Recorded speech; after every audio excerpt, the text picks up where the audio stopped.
اگلی رات عشاء کے بعد انہوں نے وہی کام کیا، چادر اوپر لی اور ایسے کر کے بیچارے کتنے تھکے ہوں گے، یوں کر کے دیکھ رہے وہ آئے اللہم بسمک اموت و احیا اور او گئے۔ وہ ساری رات سونے میں گزار دی، فجر کی نماز اذان پہ اٹھے۔ اب ان کی حیرت اور بڑھ گئی کہ اس زمانے میں تو منافق تہجد نہیں چھوڑتے تھے، تو ان کو تو جنت کی بشارت ملی پڑی ہے، یہ تہجد بھی نہیں پڑی اور جنت کی بشارت۔ اچھا ایک رات اور دیکھوں گا۔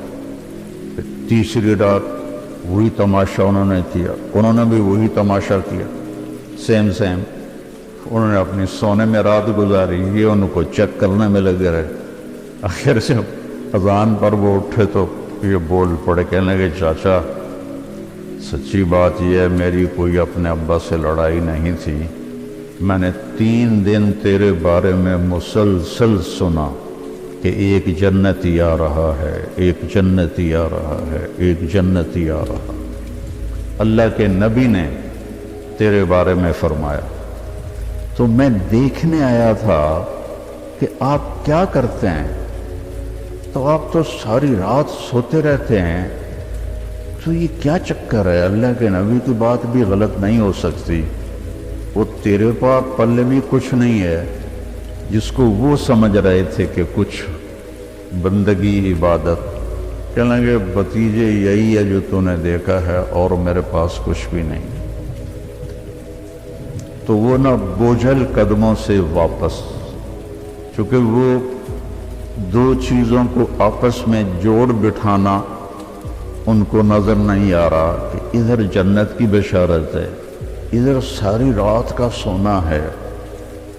جب میں نے پہلے بتایا کہ اس زمانے میں تو منافق تہجد نہیں چھوڑتے تھے کہ پتہ نہ چل جائے، تو یہ ساری رات سو کے یہ کیسے جنت کیسے مل؟ جب وہ دروازے تک پہنچے نا تو کہنے لگے بھتیجے ادھر آؤ، تو میں اندر کی بات بتاؤں۔ تو انہوں نے کہا یہ بتائیں۔ تو کہنے لگے یہ جو دل ہے نا، اس میں کسی کی نفرت کوئی نہیں،